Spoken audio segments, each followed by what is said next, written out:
just quite frankly, these things bring in students more than academics, Yeah. which is kind of an indictment towards America's overall view of how college should work, but that's unfortunately just kind of where we're at.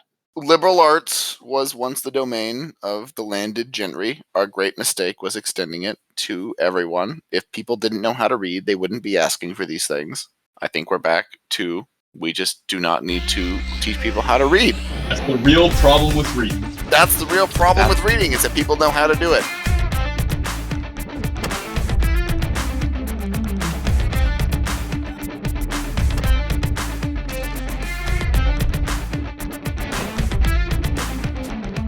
Okay. 3.5. All right, we're actually going now. Hello, everyone, and welcome to yet another episode of The Problem with Reading. I'm Brevin. I'm Steven. And I'm Sam. And here we all are. Sam's back, everybody. What a glorious day. Sam, how does it feel to be returned to the land of the living? It was a nice, restful sabbatical. Spent writing, I don't even know how many papers. Too many papers. I don't remember any of them. Like, give us an estimated page count. 40? 40 pages? 45, I think. Plus a bunch of finals, a couple of which I flunked. And so we're doing good here. Just coasting right into summer. Coasting right into summer, where I'm going to work and sell my soul to the corporation, the nameless, faceless corporation. Yeah, that's what I did. Yeah. There's nothing better. And then before I get one last breath of academia, and then that's it. That's it. Your life ends now. This was the peak, and it's all downhill. Speaking of going downhill, Steven, what are you drinking right now? It has nothing to do with going downhill, but I guess, my particular case it is because I've actually run out already. I was drinking some tea, and I'm already out because it's stupid hot in Seattle. Yeah, it is. It really is. Mm-hmm. Hey, Sam, what are you drinking? Well, so it's so hot in Seattle. I'm not sure if you can call it drinking. I've got a frozen block of Gatorade here, and I'm just kind of licking it. Hey, dude! Yeah, just rubbing it all over your skin. It's like, oh, please go into my pores. No, seriously. I got home from work yesterday, and my room was 85 degrees, Nasty. And it has gone down to 84 as it is right now. And that's just where we're at. So I'm going to counter with, right now in Boston, actually, today it was like down to 60 degrees. But the past few days, it's been around 75, 80. But the thing is, we have all this humidity here. And because you guys don't have humidity out in Washington, you don't usually feel the need to put AC in, which makes perfect sense because you only have a few days a year where it's actually unbearable. It's pretty, this is one of them. Yeah. I wouldn't go that. See, I'm from the Midwest where like 90, 100 degrees with humidity, that is on the table for our summers. 100 degrees with humidity would be a bad summer, but it's still very much on the table. So, but you have AC. You have AC. But I also have my parents who are keeping the AC at an absolute minimum. So but you have central AC. Even here in Boston, it's like window crap. Interesting. Do you have air conditioning at all in your apartment? So in the apartment where I live right now, it is just a window. It's just a window box. At the place we're moving to next year, it's like a house. So I think that'll be central. Yeah, but Brevin, you have like 2 windows in that apartment. Yes. Okay. Regardless, as for myself, I was hoping to be drinking Early Times, that drink from the Walker Percy novels, but unfortunately, I actually am drinking something else, which is an IPL. Any guess what that is? The Impale Lager. Yes, I didn't know that these existed, but I went to the store looking for an IPA, and I was like, what the hell is an IPL? And I picked it up, and it's pretty good. It's basically just like a lager, and someone just dumped like a quarter ton of hops in it. So it's pretty solid. Jack's Abbey, pretty good. It's called Hoponius Union, obviously a pun on harmonious union, which the United States is not, judging by what MacIntyre says in chapter 17. Stephen, go. I'm not going to go. I went last time. I summarized it this time. I'm sorry, Thank Sam. you, Sam. Thank you. And just a disclaimer to our listeners, I did fall asleep while reading this chapter last night. and summarizing it. So we're just going to see what happens with the summary. But I Jam. think I know what it means. And hopefully you will now know what it means. I'm Basically, really hoping this leads to like a dream sequence that you had, and it just goes completely off the rails.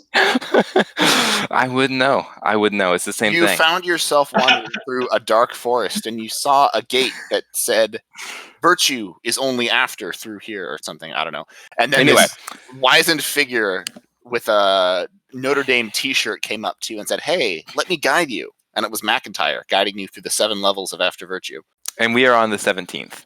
So basically, this chapter starts off with saying that, he in the previous chapters, apparently, I read them, he is talking about the differences in character and how different people see virtues and how those are understood. And he says the largest disagreement on what a virtue is the content and character of that particular virtue.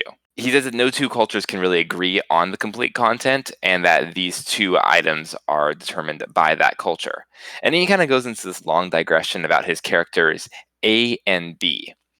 In A's situation, taxes threaten his project of building a house, and so he votes for candidates who will, quote, defend his property, his projects, and his conception of justice. A pretty reasonable person.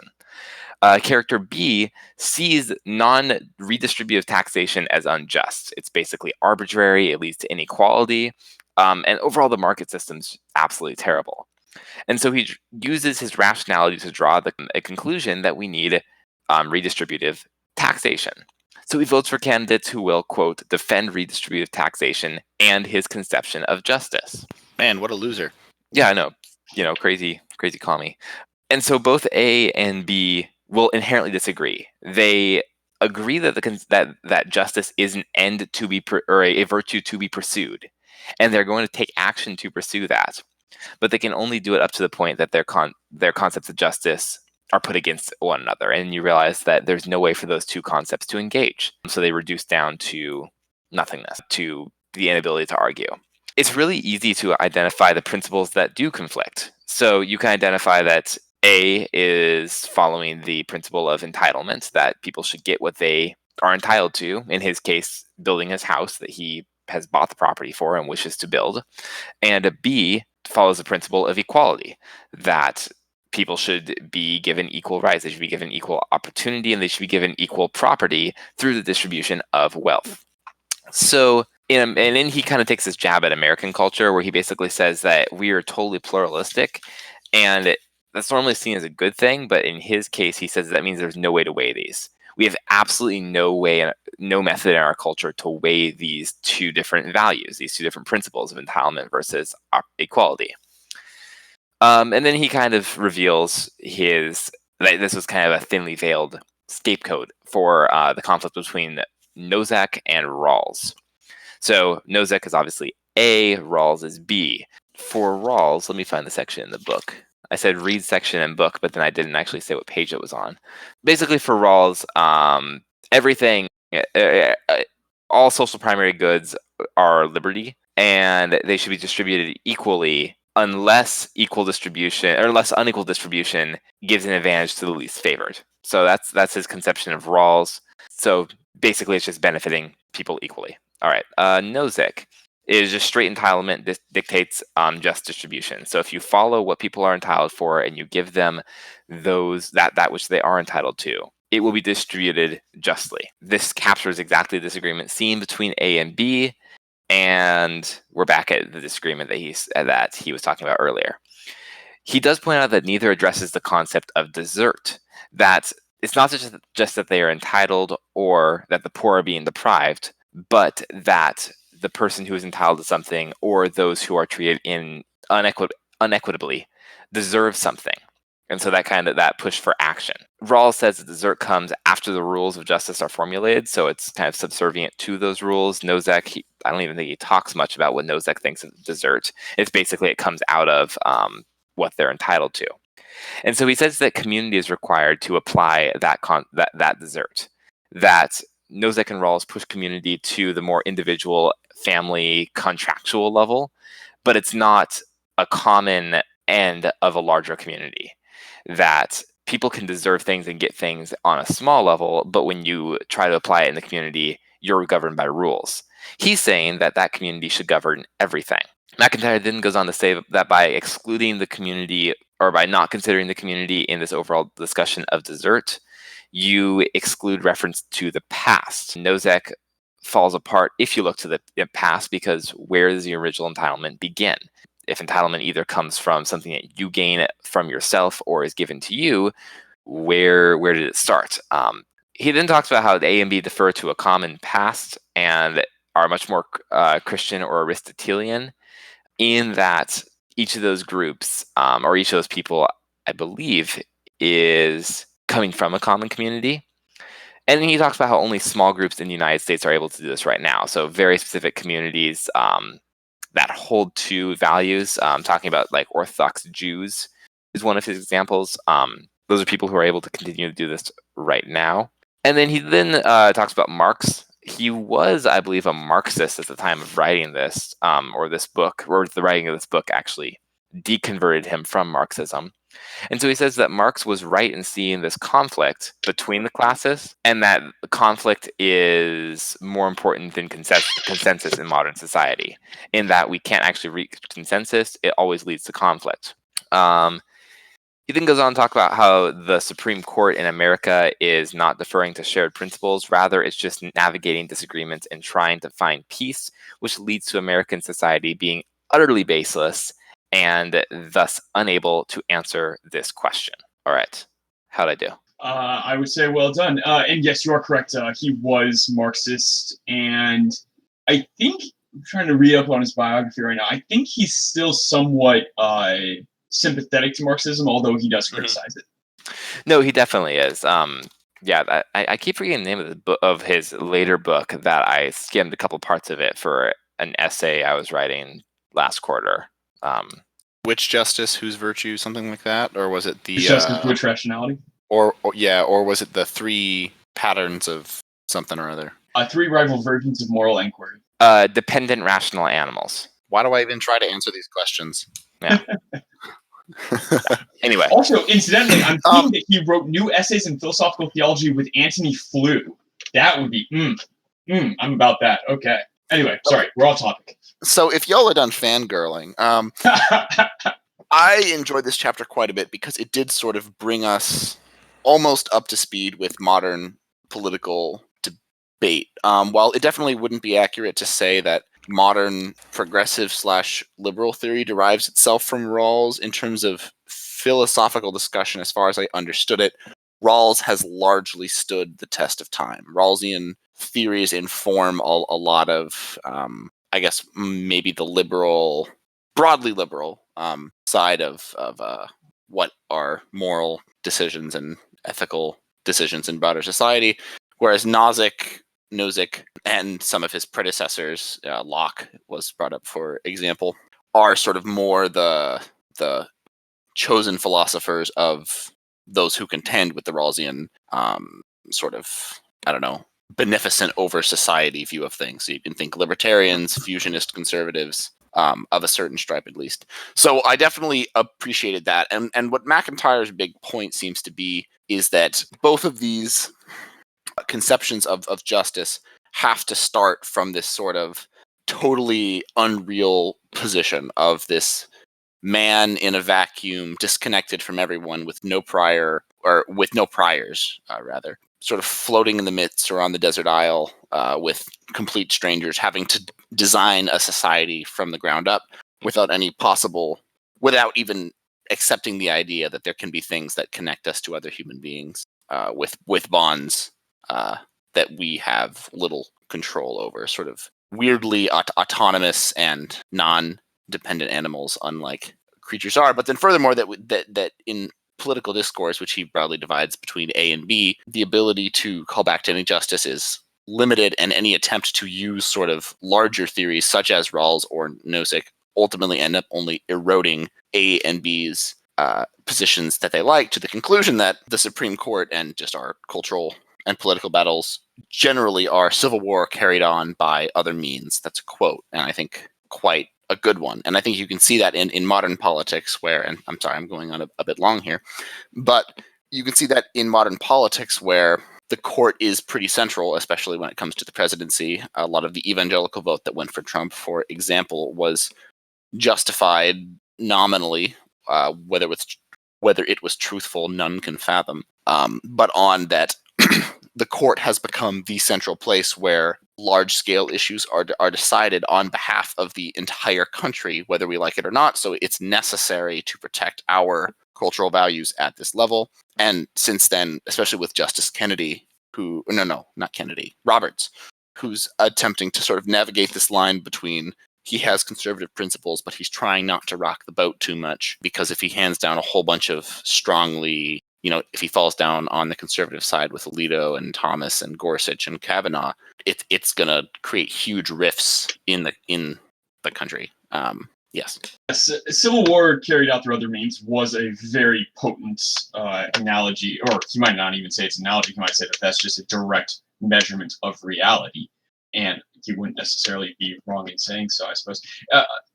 The idea that right now the court acts as not trying to further society's reach, not trying to kind of further our own narrative, but rather as the mediator between two warring factions, that is just kind of say, okay, like, what do I have to do to get both of you to settle down and not kill each other? The fact that that's kind of where we're at is certainly a terrifying notion. And I think one of the most horrible things about this whole thing is I can't help but agree that this is really the only option when you have such a pluralistic society. And that's not to say that pluralism in itself is bad. I mean, it's just kind of one of the facts of our society, that given that we have so many competing narratives, we can't just choose one arbitrarily.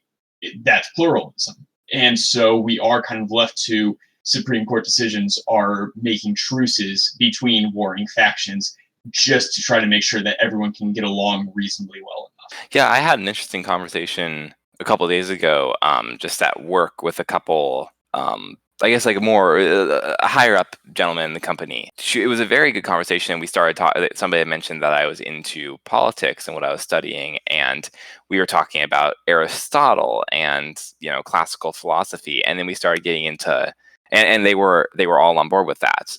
These three guys who I was talking to all had read Aristotle, all really liked him, and then we started talking about contemporary politics, and as I started to share my opinions, the first thing that I realized is that they were all pretty far American conservatives. They all supported President Trump pretty strongly.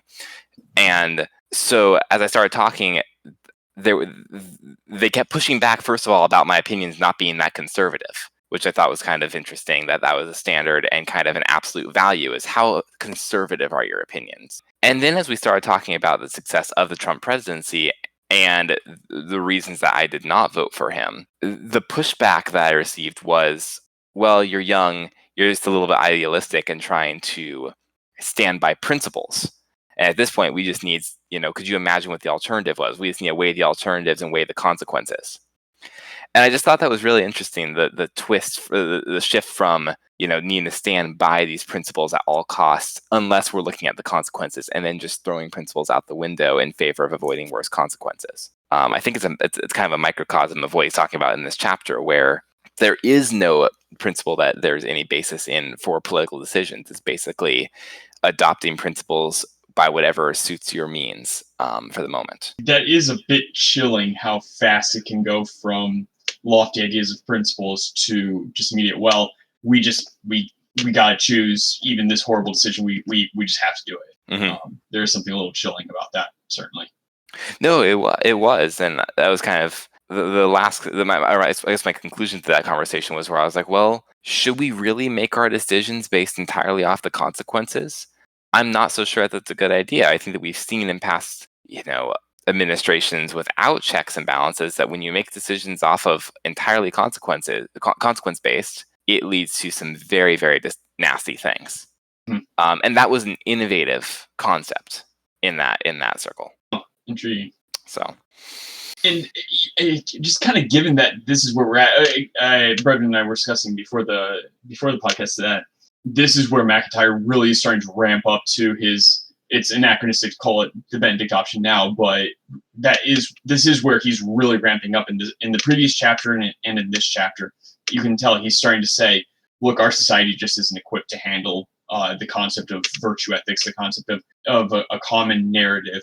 So we're going to need these societies, like you mentioned, the Orthodox Jews. I think also the Irish Catholics and the Greek Orthodox were also cited as examples. Mm-hmm. We need societies I like think, this that can carry on those sort of narratives. So this is getting a little bit into some wonky stuff with methodology, but at least in chapter 17, the issues that he's talking about, at least in the language that he's talking about them, seem to be primarily directed at the United States, which is a unique situation, but it's not unusual that he would be directing his thoughts here. And, in addition, as far as it is legitimate to see the United States as sort of the greatest or one of the greatest heirs of the intellectual traditions that MacIntyre is himself dealing with, I think that's not terribly inaccurate, or at least the biggest one, which is incontestable. It would be interesting to apply MacIntyre's analysis across Europe, because I don't think we've gotten a good idea, and maybe it's just because, being in the US, we primarily get US news.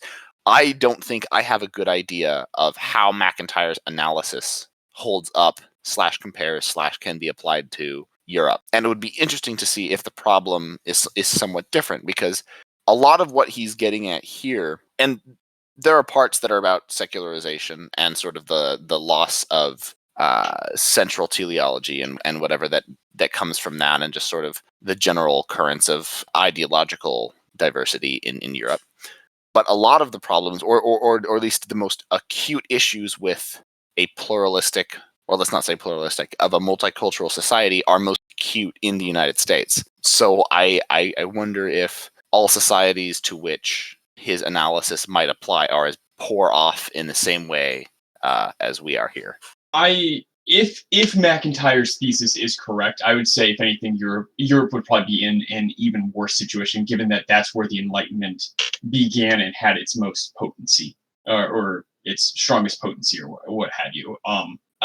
So if MacIntyre is correct, maybe this is a distinctly American phenomenon. I would doubt it. And I know, at least theologically, Europe is way ahead of us as far as kind of going into post-Christianity and abandoning at least the Judeo-Christian telos. Whether or not they've abandoned other telos is up for grabs. But given that as of 1200 years ago, that's one of the main teloses that they've known, it's kind of up for grabs whether there are even any other competing end goals. I think the main thing that I'm pointing out is that one of the things he talks about is this all-encompassing pluralism that sort of disguises the fact that we have irreparable conflicts with each other.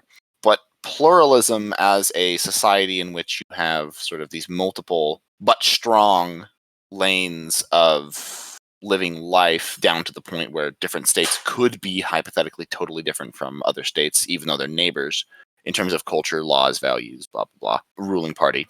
I don't think many European nations are comparable in the same way, in that the US's structure was to embrace pluralism as a core concept, whereas Europe has historically not been. So that's not to say that Europe doesn't have its own set of issues, but I'm wondering if pluralism might not be the issue that Europe faces. It might be something else. I think pluralism is just an American manifestation. It's more of a cultural so maybe not an American manifestation, a cultural manifestation of this problem. If you lose the ability to have ethical conversations via narrative, via virtue, any sort of I feel like in that case, you're going to be in either one camp or another. You're going to be either associating with a particular set of rights and a particular way of approaching those rights, or you will be in a different camp where you take a different set of rights and you just kind of assume those and you go at it. I mean, pluralism is of one variety in that you can have Christians and Muslims and atheists and agnostics and Buddhists and whatnot all kind of mishmashed together, different ethnicities, et cetera, et cetera. But even people within those camps in America are disagreeing and not able to have those sort of conversations because they don't know how. So even when the liberal Christian, the conservative Christian talk, it is a lot more limited because they are most of the time going with rights-based language versus, perhaps going to their common narrative. Although, to be fair, most Christians can at least have that conversation relating to Christ, and I'm sure most Muslims can have it relating to, Allah and His Prophet and whatnot. Anything to add there, Sam? I guess when you were talking about Europe, I definitely agree that the United States is kind of more of an experiment in pluralism. MacIntyre pointed that out. Maybe that was why he was zeroing in on the United States, is because Europe has always been nationally oriented. I mean, it's where the concept of the nation emerged. Our modern nation state idea emerged in the United States, held on to their idea of subverting that we're going to have a bunch of states, but they're also going to be united, hence the name. And so Europe, we've only had about 50 years where it hasn't been a multipolar competing states area. 60 or 70 years more like it, actually. But even then, we're seeing that even that period is beginning to break down, with the EU slowly falling apart. And so I guess it would be interesting to see how he applies this argument to Europe. I think they have other issues, but the strong embrace of pluralism, I don't think, is one of them. So, all right. Well, I think we will move on from that point. I'm sure there's much more to talk about, but I'm sure that in chapter 18 next week, hopefully, we will have a complete solution to our problem and have no problems, concerns, or additions to add to it. I'm sure MacIntyre will wrap up this masterful work with a masterful, nail-biting, and incontestable conclusion.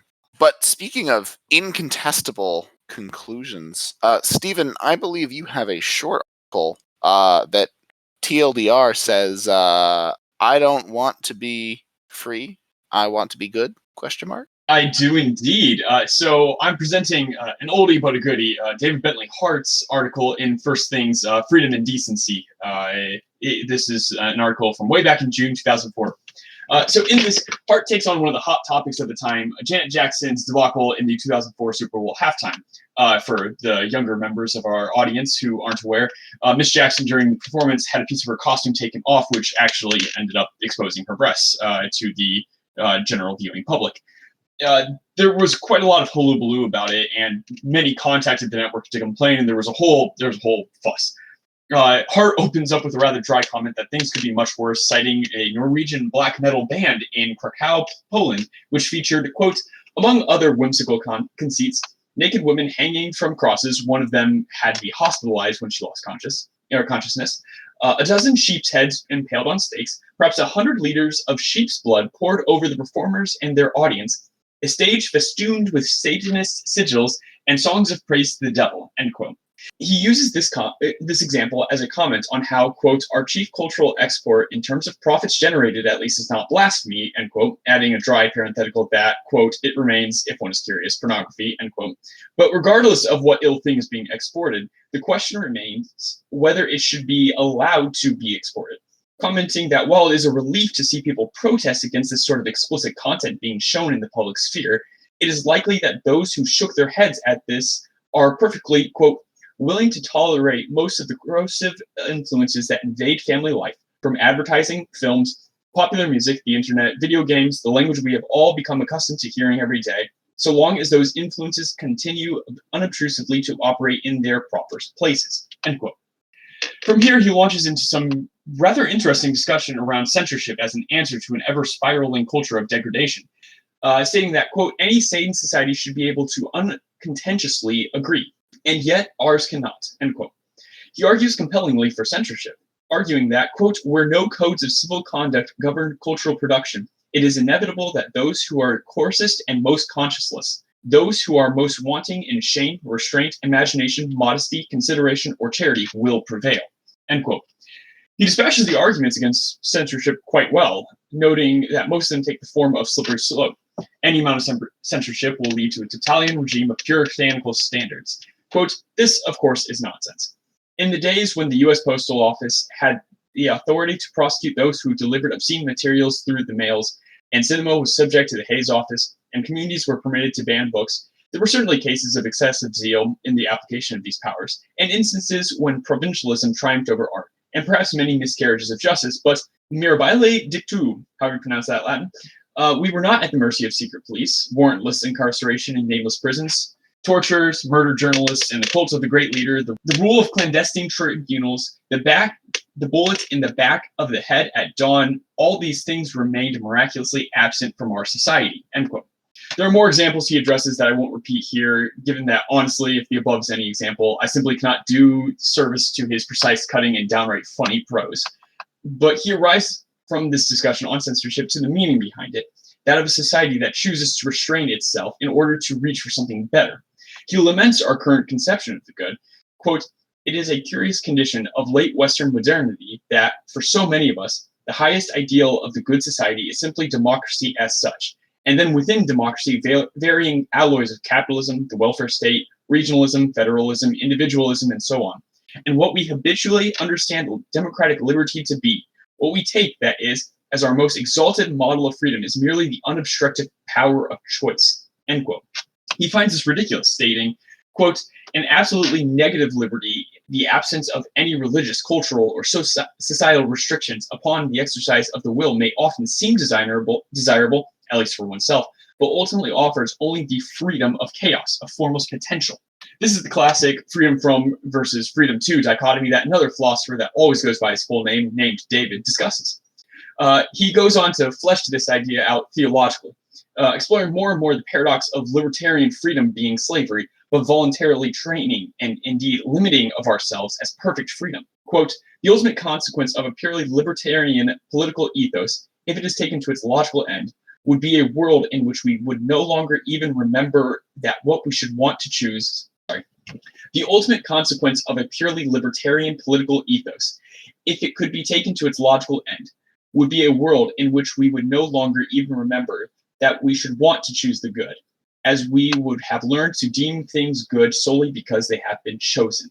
This would in truth be absolute slavery to the momentary, the final eclipse of rational dignity, the triumph within us of the bestial over the spiritual, and so of death over life," end quote. He notes that some are calling this a cultural war, and comments that if it's war we want, we should not recoil from sacrifice. And in fact, that is potentially what we as individuals are called to. Quote, "Indeed, we cannot really affect the course of a nation at all, or even properly imagine what kind of political or social future we should want, so long as we fail to remember and to fashion our lives according to the knowledge that we exist only because there is one who has called us from nothingness to be what he desires us to be, not simply what we would like to make of ourselves, and that we shall be truly free and know what freedom is only when we have no choices left." So I absolutely love this article. It is so very well written. It is just honestly quite relevant to kind of our current chapter as such. It does go a lot more in depth to kind of what it is to model a society that seeks the good and how to kind of insert ourselves into a narrative of the good. So I would highly recommend this. Honestly, I did not do enough justice to it. Would highly recommend going and reading it yourselves.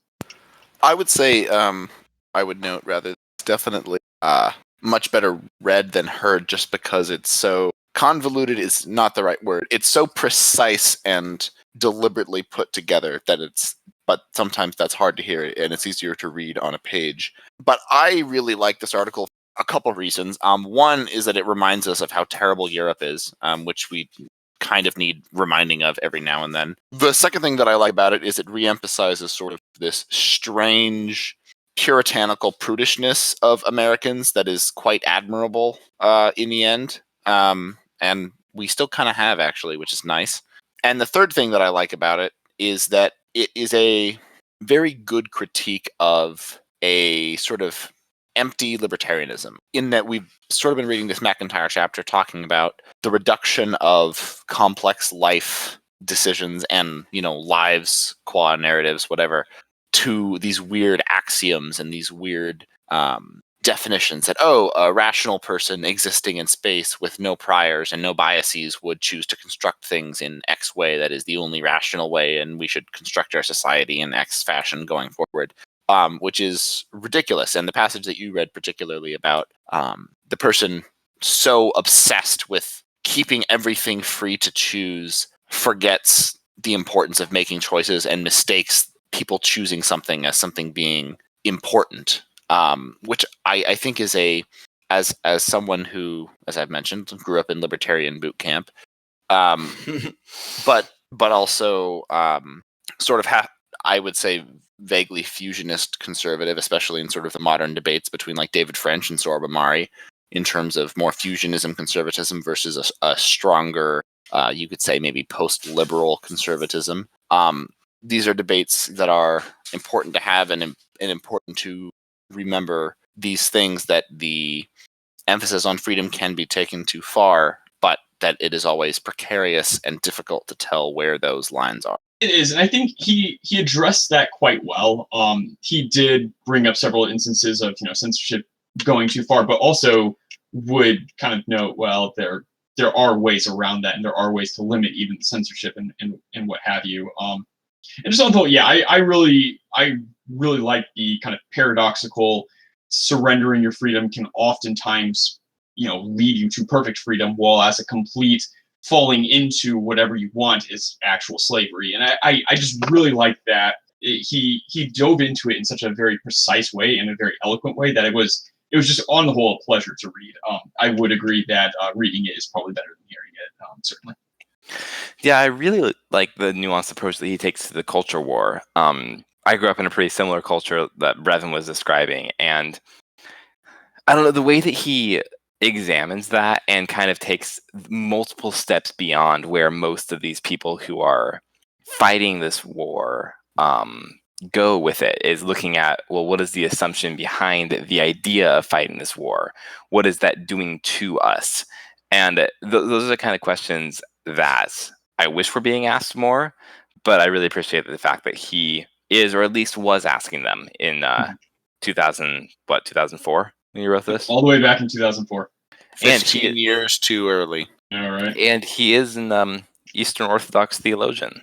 Yes. Yep. Yeah. One of the few kind of very scholastic-oriented Eastern Orthodox theologians. Yeah, he's the most Catholic of the Eastern Orthodox, is what I'm hearing. I mean, you're not wrong there.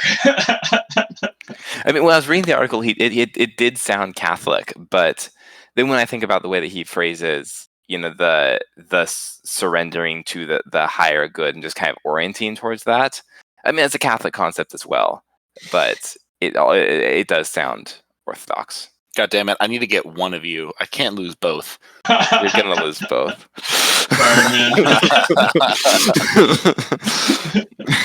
Well, let's also the Janet Jackson controversy. Man, that's a throwback. I know, right? I had to Wikipedia the exact I now have that in my search history, Super Bowl 2004.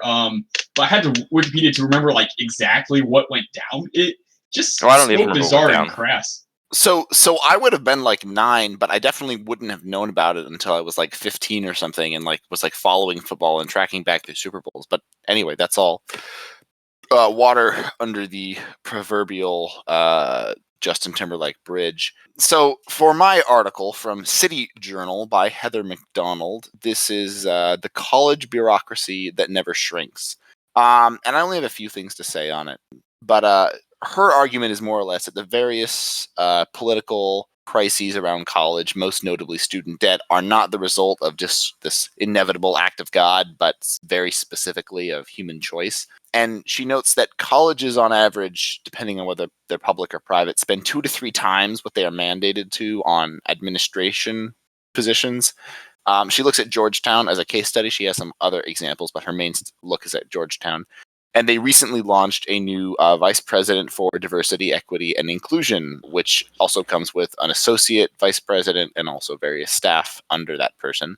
Well, we do need those. I've seen firsthand. We do really, really need those. But here's the thing: the person that shush your mouth. Sorry. But the person chosen for this position was in fact a longtime Georgetown vice president, who on her CV and on her qualifications for this had a history of basically doing everything that this vice president for diversity, equity, inclusion would be doing. And she'd been doing it for 40 years. She'd been on every, anti-racism panel, gender equity panel, blah, blah, blah, blah. And with no success, apparently. And Georgetown also has 13 centers on campus devoted to the same type of topics, each with their own staff, and 19 plus funded student groups, and also dorm houses, also with the same goals in mind. And she notes that Georgetown's annual tuition, room, and board is approximately $72,000 a year. And in addition to all of these on-campus efforts, they also choose the students that they admit to their university. So all the various inequalities that they're trying to solve, they're making the problem themselves, or the problem doesn't exist. And that is shown through both this vice president position and the person who's taking the position, and all the different campus groups that already exist with apparently no effect, or no effect to call like, hey, we've reached the end point here. And that's natural to bureaucracy, because the logic of bureaucracies is to either make no progress, deny making progress, or to constantly invent new problems. Otherwise, you run yourself out of a job. You cease to exist. And especially on touchy, complex issues, there's even more cushioning. And this doesn't have to do with just social justice-oriented topics. However, Heather McDonald's research obviously focuses on that. So that's the direction of this article.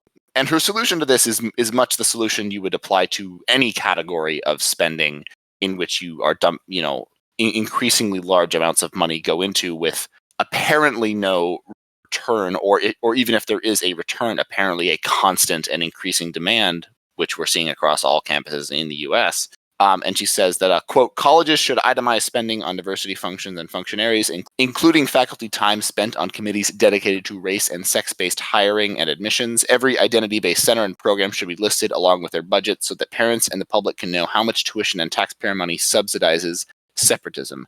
Only then will colleges be held accountable for their ballooning tuition costs, end quote. The separatism that she's mentioning there, she brings up some examples of like specific dorms for specific races, or like events like graduations for specific races that she objects to. But again, the main thing that I want to call attention to in this is just sort of the logic of bureaucracies and the ultimate difficulty in holding them accountable, especially on things that they're hired to be the expert in, that are also extremely powerful cultural touch points. And just sort of this particular nexus of, I don't want to say corruption, let's say potential for misuse and ballooning budgets to no end, that I think is good that she highlights as someone who went through college and, will go through college again here in the near future. We'll have to deal with the debt that entails. And is currently working in the college bureaucracy, I believe. Also true. You are part of the problem. I'm not overpaid. I'm paid. Yeah. I do very much like that that solution, even though I think I actually disagree on the problem proper. I mean, yes, certainly large amounts of money are getting dumped into these initiatives, but there are plenty of places that colleges ostensibly waste money, generally on programs that are meaningless and won't actually get students jobs when they get out of college, on ever widening sports budgets, et cetera, et cetera. So but regardless, I think the solution. Steven, that $2 billion student gym and workouts is a totally justified expense. It will pay for itself. SAU has absolutely redone their freaking gym facilities, I think, 2 times now, and their computer science department is it's a bitter point for me. It's a bitter point. The rivalry between nerds and jocks goes to college and beyond.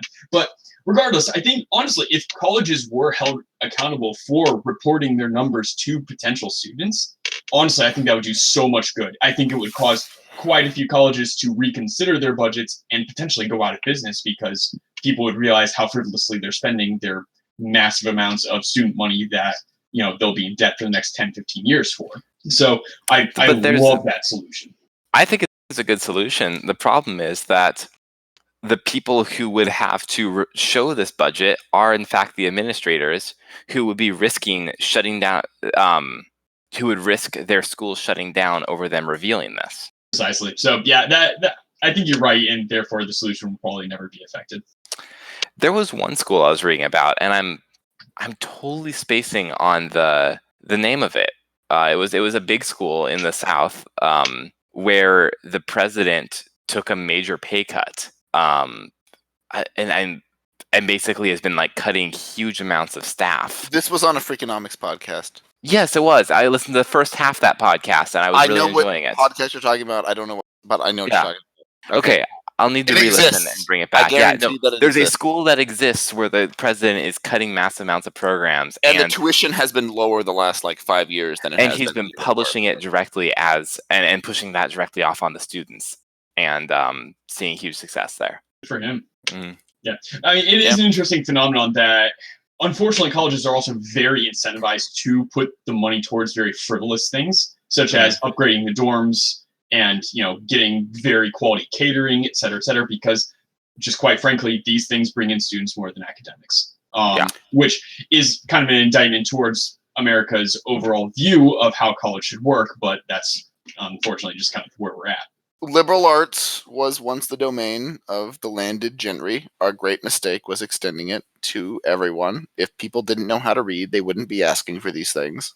I think we're back to, we just do not need to teach people how to read. That's the real problem with reading. That's the real problem with reading, is that people know how to do it.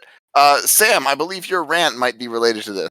Well, it might contradict that, actually. Is the problem with reading that people don't read or do read, or is it that they don't read enough, or they don't love reading? And it's going to be half and half. It's going to be a half uplifting rant, and it's going to be a half kind of downer rant.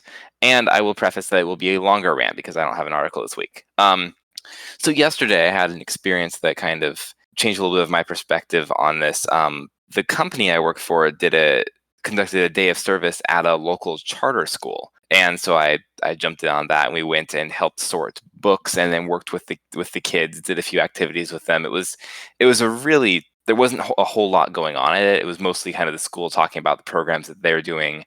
And mainly our company had donated a huge amount of books to the school, so we were helping deliver those. But at this school, the school was for kindergarten and first graders, completely by lottery, coming from the very diverse community of Tukwila, where most of them were English as second language students. And these kids were coming into the school having very little knowledge of English, and coming out after a year reading at a grade above their reading level. So if they're kindergartners, they're reading at a first grade level and loving it. And the school has basically oriented everything around cultivating these kids' love of physical books and cultivating their love of reading, and doing everything they can to instill just a love of learning in the kids. And their whole philosophy is that this will basically carry on into later in elementary school, middle school, high school, into the kids getting after academics and eventually becoming the first members of their families to go to college. And first of all, a few things to take away from this is, first, it was really uplifting to see kids so excited about learning. I know it's way too happy, isn't it? Sorry, Brevin just messaged me saying this is too happy. No, so that was exciting. That was really good to see. But the second kind of side of that is, in comparing that to the United States public school education system on a whole, and how that does very, very little to actually cultivate this love of reading, and the stark differences between what you see in normal kindergartners to these kindergartners who are basically random chance put into this charter school. It's publicly funded, with about 60% of the funding of a public school per student. So they're operating on very little resources. And all students go there for free, with the exception that it's random. So here's the rant: abolish the public school system.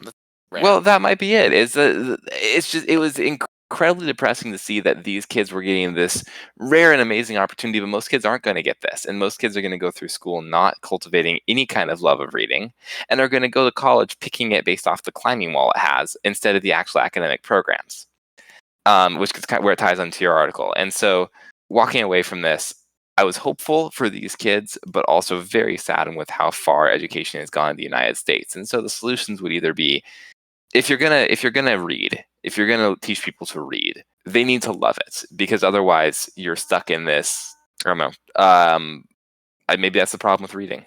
I guess that's kind of the conclusion to the rant. What do you guys think? With reading is you need to either love it or you need to hate it. You can't, or hate it via ignorance. Like you can't do it or you have to love it. If you kind of learn enough to read, it's kind of classic. You know enough to be dangerous. I like kind of the classic college sophomore in their major that now thinks they know everything. They have enough of the knowledge to kind of be able to get away with it, but in all actuality, anyone who is actually trained in their field will be able to fully articulate exactly how wrong they are. And that's kind of, I guess, a similar thing with most forms of knowledge, reading included. If you learn how to read, you either need to learn how to read the Nicomachean Ethics, or you will end up as a meme poster on an Aristotle-based meme page, which will ultimately lead to the end of us all. Brevin, don't you post memes on the MacIntyre meme page? Shush. Listen, he does. Shush. But speaking of a couple idiots talking to each other, I did an escape room the other weekend. Excuse you. And it was quite the blast. So I've done 4 at this point. 3 I've completed successfully. But the most recent one, I failed. I went with 3 people I knew, including my wife and 2 relatives. And then we were paired with 3 people we didn't know. A mom, like a late teens daughter, and like a 13-something-year-old.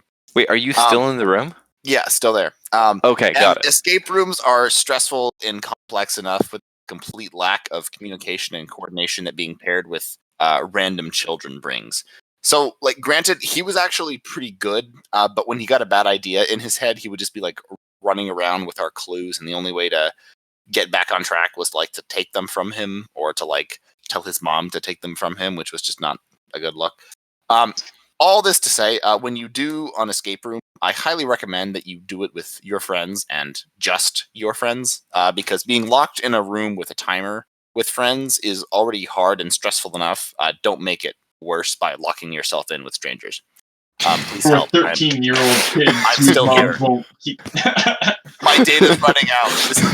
This is my last cry for help. I'm curious, like, have you eaten everyone else? Like, how are you still alive? Well, my relatives perished 2 days ago, and then just this morning we've been subsisting off of their phones, or their bones rather. Their phones. That's how you stay connected to social media, because that is true death getting cut off. Yes, yeah. The mother of the 2 children sacrificed herself the day after we realized we weren't going to get out. The 13-year-old still has 2 of the 5 clues we need to find the numbers of the door pad. He's not letting them go, and he keeps trying to, like, put them together as a puzzle piece, but I keep telling him that's a shoe, that's a cup, they aren't going to fit together in any meaningful way. But, you know, he's still on that, so we're just hoping he'll get over that before I have to sacrifice myself and for my wife to consume. These days, am I right? The problem is they know how to read but don't love it. It's so true. I swear, I've caught him 6 times posting just Aristotle memes, and I'm like, dude, give me the clues. And he's like, no, gotta post the memes, then I'm gonna fit the shoe and the cup together. Exactly like that. That's how 15-year-olds talk. Steven, do you have a rant? It's been a pretty good week. The heat is starting to get to me, although I will say, as a Midwesterner, even without the air conditioning, on the whole, Seattle, y'all need to chill. It's not that bad. I have a couple of friends who have been complaining nonstop, and I just think, oh man, like Michigan, 100 degrees and humid, and like walking outside for 5 minutes, I'm soaked in sweat. That's when we're talking. Although that's aren't you a high and mighty Midwesterner? You with your fancy heat and all Absolutely, and proud of it too. But I will contradict myself in saying that I'm really, really tired of sleeping with like only a sheet and still being way too hot to actually fall asleep. You've been using sheets? Okay, look, I can't sleep unless I have something. I'm not sure what sort of weird, psychological mumbo jumbo is going on, but like if I'm not wrapped in something, I just can't sleep. My mother didn't hold me enough, okay? There. I don't have sheets. We ate them before we ate my relatives. Wait, the escape room gave you sheets? Why did they give you sheets? It was one of the clues. We think it might be a problem that's later. That's the clue to get out! and you ate it. We were hungry. Okay. Wow, So this has gone for downhill all of fast. yes, this has all gone downhill. Okay. So for everyone here at the Problem with Reading podcast, I'm Brevin. Send help. I'm Steven, if you get around to it. And I'm Sam. No. Me and we will see you next time. Adios. Ba-da-ba-ba-ba. Help me.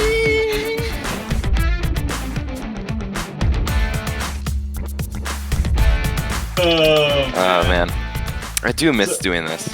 Oh well, yeah, we're definitely glad to have you back. It's definitely not the same without you. That was enjoyable. Did we talk about anything of meaning? Not that I'm exactly aware of, but you know, I mean,